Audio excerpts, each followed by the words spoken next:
کرتا ہوں اللہ کے نام سے۔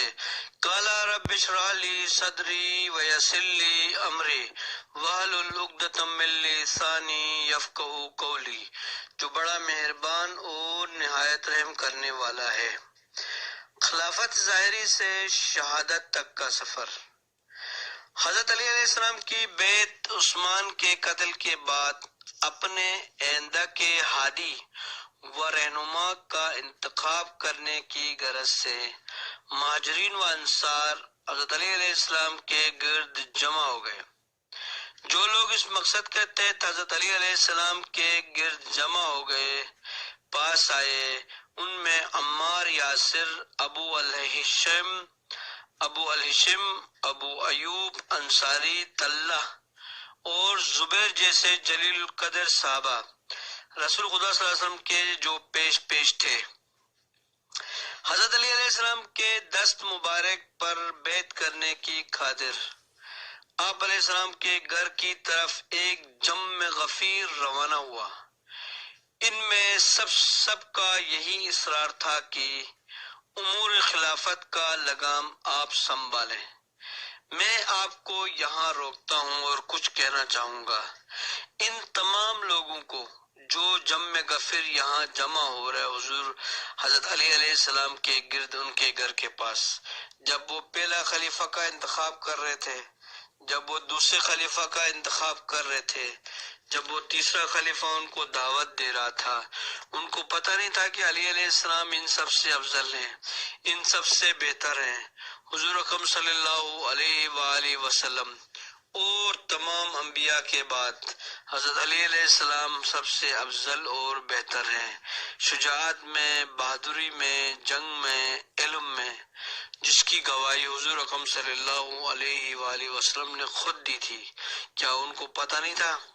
اب جب ان کو پتہ چل گیا کہ خلیفہ کوئی وفات ہو گیا، کوئی قتل کر دے گیا، تو اب ان کو احساس ہو گیا کہ علی علیہ السلام سب سے افضل اور بہتر ہیں۔ کہتے ہیں کہ امور خلافت کی لگام آپ سنبھالیں۔ انہوں نے ایک زبان ہو کر کہا کہ اے ابو الحسن، عثمان قتل کر دیے گئے ہیں اور ہمیں اپنے ہادی اور رہنما کی ضرورت ہے۔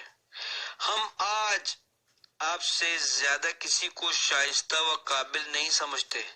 پہلے جب 3 خلیفہ کے دور میں تو آپ کو کچھ نہیں سمجھتے تھے، اب ان کو احساس ہو گیا۔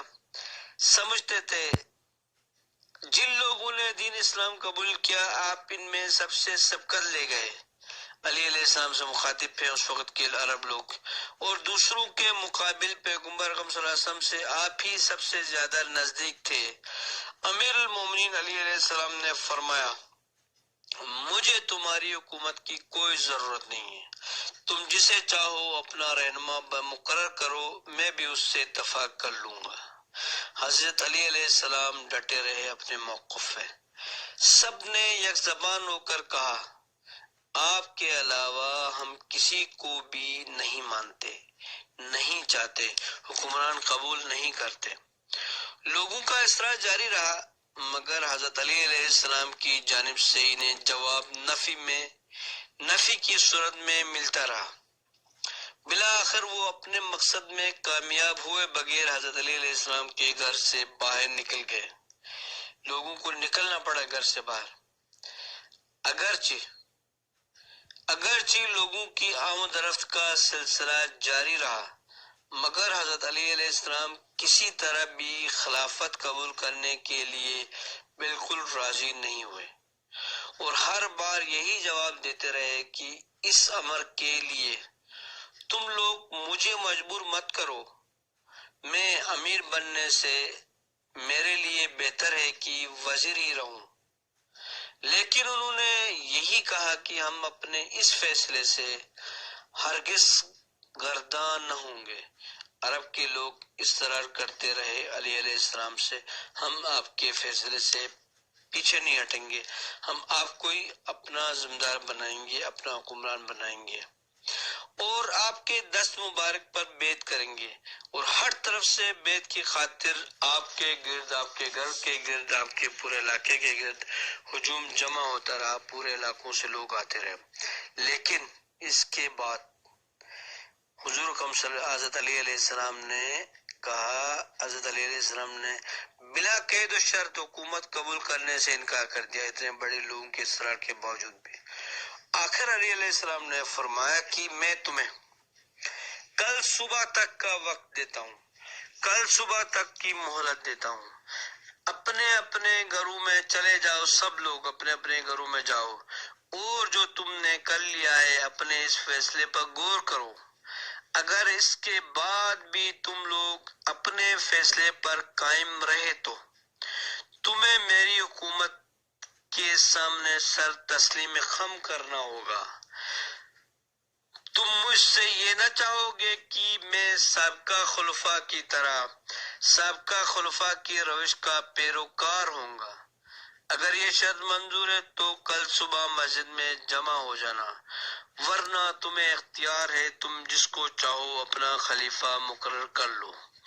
علی علیہ السلام نے صاف صاف الفاظ میں تمام لوگوں سے یہ بیان کر دیا۔ میں امید کرتا ہوں کہ آپ میرے چینل کو لائک اور سبسکرائب کریں گے، اپنے دوستوں تک شیئر کریں گے۔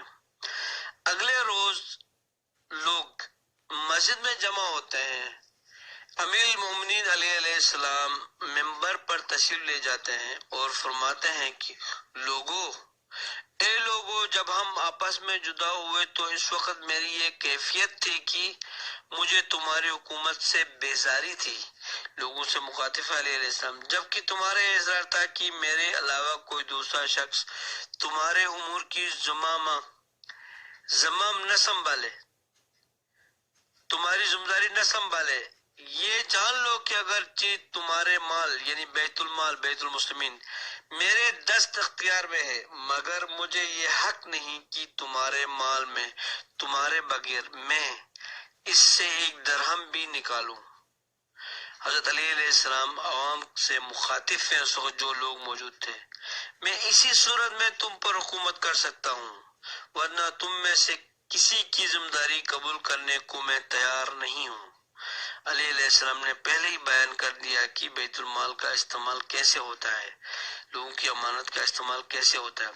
جس وقت حضرت علی علیہ السلام کی تقریر ختم ہوئی تو لوگوں نے بلند آواز سے کہا کہ ہم نے جو عہد کیا تھا آج بھی اسی پر قائم ہے، اور خدا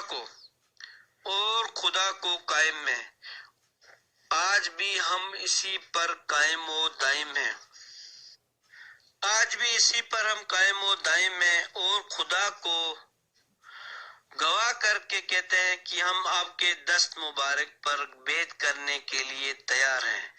اس کے بعد موجوں کی مانند لوگوں میں جوش و خروش پیدا ہو گیا اور بیعت کے لیے لوگوں کا ادھام ہو گیا، یعنی کہ بہت سارے لوگ آنے لگے۔ سب سے پہلے طلحہ اور زبیر نے آپ کے دست مبارک پر بیعت کی، اس کے بعد ان لوگوں نے بیعت کی جو مصر اور بصرہ اور کوفہ سے آئے ہوئے تھے۔ اس کے بعد عام لوگ اس سعادت سے سرفراز ہوئے۔ میں امید کرتا ہوں کہ آپ میرے چینل کو لائک اور سبسکرائب کریں گے، اپنا خیال رکھیے گا۔ میں نے جو آپ کو بیان کیا ہے یہ واقعہ تاریخ اسلام سے بیان کیا ہے، 5واں سبق ہے، پیج نمبر 336 ہے۔ مجھے امید ہے اپنا خیال رکھیے گا، بہت شکریہ، تھینک یو۔